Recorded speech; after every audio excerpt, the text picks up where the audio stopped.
Who would have thought something so simple and something so easy that I implemented into my day in the last 6 weeks has had such a profound effect on my life?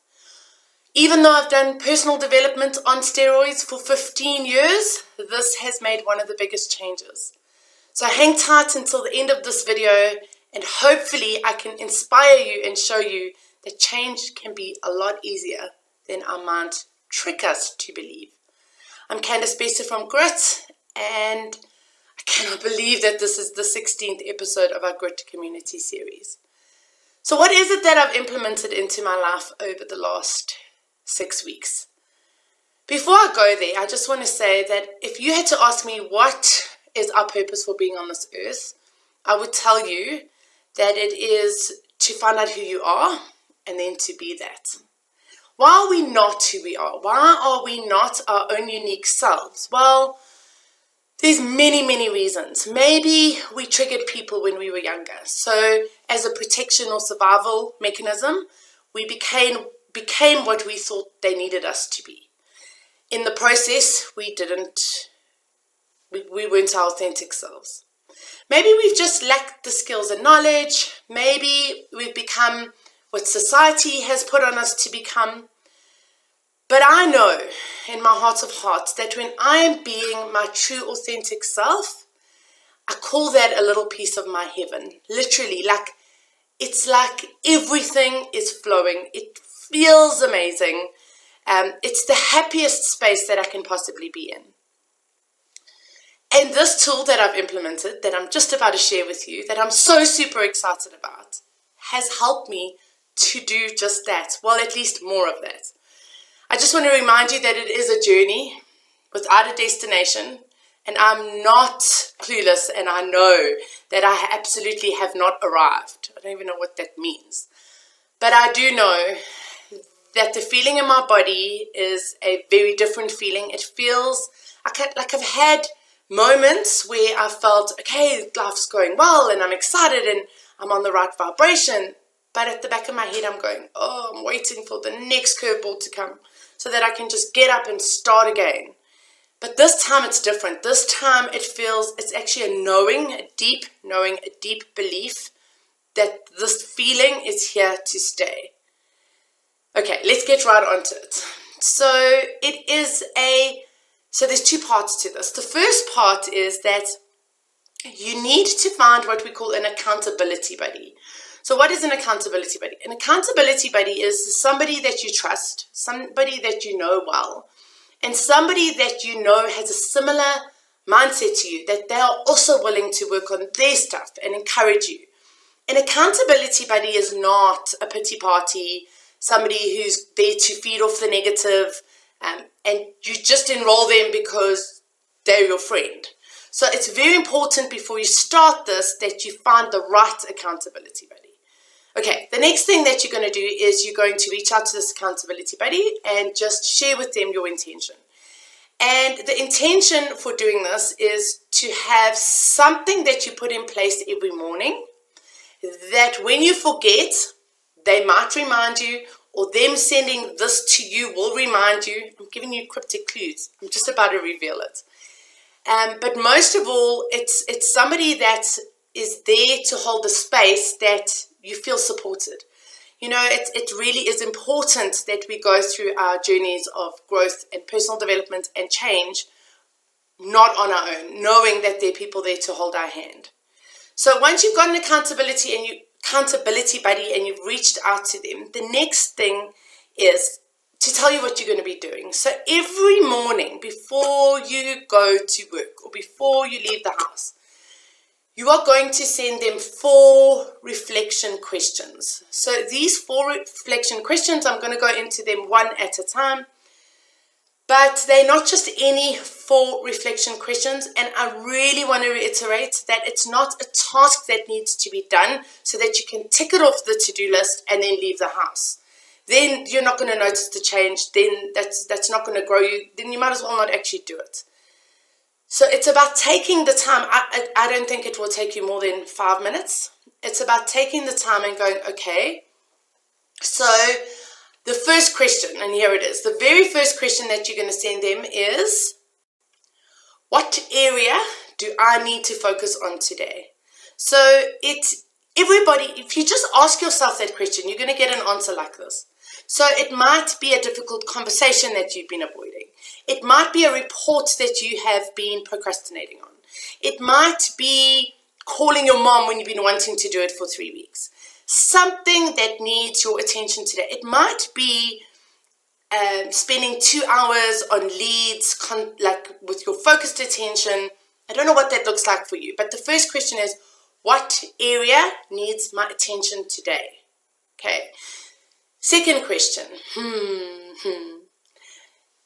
what have I learned about myself in the last 24 hours? Now, this is it was the most profound thing in the world because I know I'm going to be sending this every day. I'm going through my day looking for things to learn about myself, okay? And then when I learn about these things, I have these aha moments. And these aha moments make me realize that's who I am. And then I can be more of that. And that's where I live in a little piece of heaven more. So the things that are going to be in what have I learned about myself in the last 24 hours, it is not, I'm really bad at admin. I procrastinate. If you are noticing that, that's great. But then follow that up with, I've noticed I'm procrastinating. I want to get curious about why.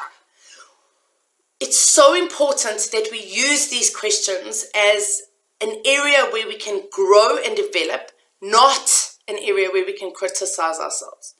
So just to be clear, it doesn't need to be positive things, but it absolutely needs to be with a conscious softening of your heart, compassion and love, and the answer will come to you. What have I learned about myself in the last 24 hours? It can be anything.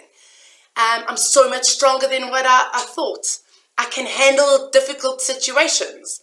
I can push through my fears, whatever that looks like. I want to share with you a personal, I've got quite a few, but I'm going to pick one, of how profound this question has been for me.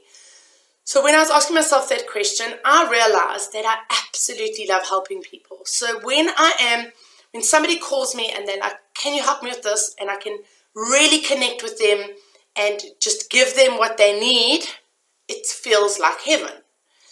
But all this time, I've been labeling that as codependent. So the things I love doing, packing my kids' school lunches, waking them up with a hot drink, those kind of things, I was doing them, but I wasn't enjoying them because I was criticizing myself and I was saying you shouldn't be doing this, it's codependent.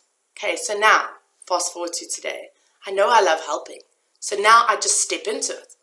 I make those drinks with a heart that is flowing. I make the lunches with podcasts and music in my ears. And think about how many times in the day I was going to be resisting it and thinking I needed to not be doing it instead of realizing it was a part of who I was.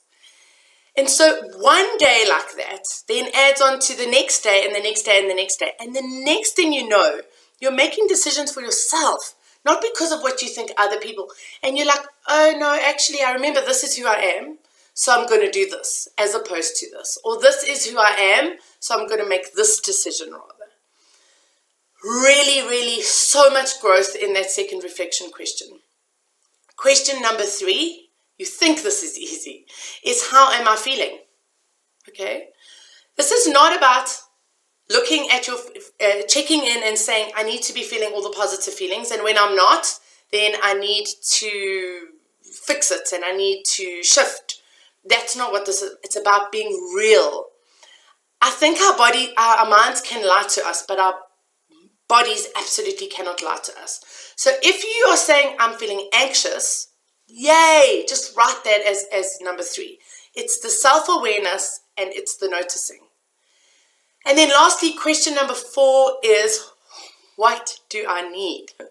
So this is the other question that has been so profound for me, because the first few days that I asked that, I was saying things like, I need to call a friend or I need to help somebody. No, that was in my intention question number 1. What do I need is really, what does Candace need? And this was so hard for me in the beginning because I had spent an entire lifetime not knowing what I needed, not seeing to my needs. And so when I started to really get into it, it would be things like, what does Candace need? I'm really tired today, so tonight I need to get into bed a half an hour earlier. Or I'm feeling very anxious today, so I need to notice the anxiety and regulate my nervous system as often as possible. Or I need to reach out for support. In other words, what does my soul need is the question that I ask over there. And in the beginning, it's hard because many of us have never had our needs taken care of. And even if they have been, not to the degree that we need it. And I realized through that question that I'm the only one that can fulfill those needs. Think about your life if you are in a relationship or a marriage and your needs are not being met. Can you possibly be happy? So now we're saying, okay, I have needs. It's okay to have needs. I don't even know what those needs are. And then when you identify those needs, it's about actually fulfilling those needs. And when you do, everything changes. Everything changes. I really hope that you find an accountability buddy. I really hope that you do send these reflection questions, and that I really hope that you have as profound shifts as what I have had. I'm guessing that you are watching these videos because you are the type of person who has accepted the fact that nobody's coming to save you. If you're waiting for somebody to come and save you, good luck with that. You're on these groups and you're watching these videos because you know the change is within you. And this is just another tool to be able to do that. So thank you. Please like this video, share this video, subscribe to our channel, because every single like and interaction really does help to grow us and to share this knowledge and these really practical tools with the world. And then I'll see you next week for episode 17.